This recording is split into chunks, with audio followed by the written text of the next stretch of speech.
बहुत बहुत स्वागत है आज के खास कार्यक्रम में। हम लोग बात करेंगे आज होलास्टक को लेकर, क्योंकि काफी भ्रम की स्थितियां इसमें बनी रहती हैं। कौन से काम करने चाहिए, कौन से नहीं करने चाहिए, और मैं खास बात आपको वो बताने जा रहा हूं कि कौन से काम ऐसे हैं जो होलास्टक में अत्यंत फलदायी होते हैं।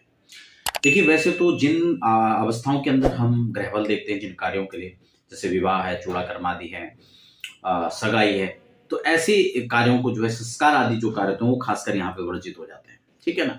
लेकिन कुछ स्थितियों में जैसे लोग गृह प्रवेश है, गृहारंभ है, वैसे तो यहाँ शुभ कार्य और पुण्य कार्यों को वर्जित बताया गया है। उसके कारण भागवत की कथा को हम अगर देखें तो प्रहलाद जी महाराज पर अनेक प्रकार की जो यातनाएं थी उनका क्रम यहाँ शुरू होता है।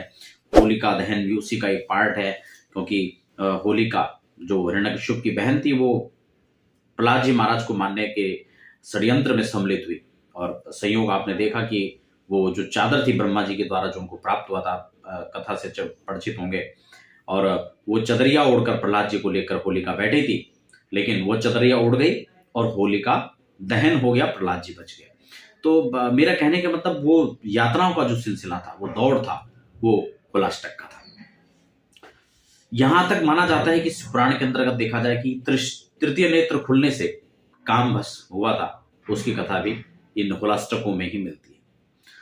और एक चीज यहाँ पर है, इस समय जो ग्रहस्थितियां होती हैं वो काफी उग्र होते हैं, ग्रह बहुत अनुकूल नहीं कहे जाते हैं, ग्रह बल अनुकूल नहीं मिलते हैं, इसलिए भी जो ऐसे कार्य होते हैं जिनमें ग्रह बल देखा जाता है वो कार्य यहाँ पर नहीं किए जाते। लेकिन खासकर मैं आपको बताऊं, गृह प्रवेश आदि अगर बहुत अत्यंत आवश्यक हो तो ऐसी स्थिति में कर सकते हैं। जैसे कि इस बार पंचांग में भी मैं देख रहा था, बहुत सारे लोग उसमें गृह प्रवेश की भी बात कर रहे थे।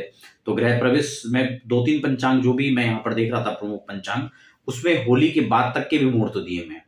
तो आप समझ रहे हैं होलाष्टक में भी मुहूर्त है।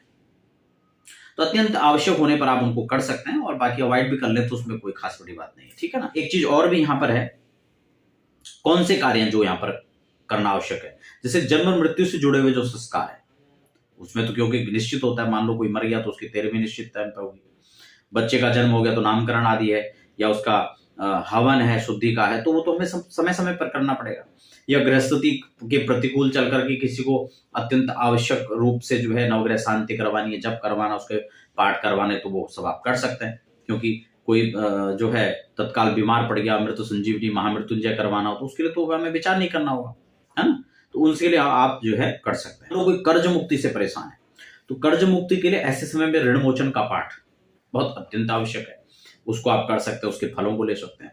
कनक धारा के पाठ हैं और श्री सूक्त का पाठ है।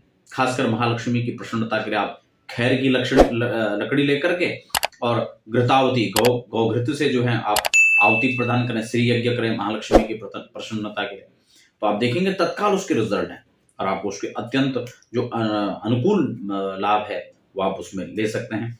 तो कुल मिलाकर कुछ चीजों के लिए यह बहुत अच्छा माना गया। भगवान नरसिंह की उपासना है, हनुमत लाल की उपासना है, इनको खासकर होलाष्टक में करना, बड़े लाभ आप इसके ले सकते हैं।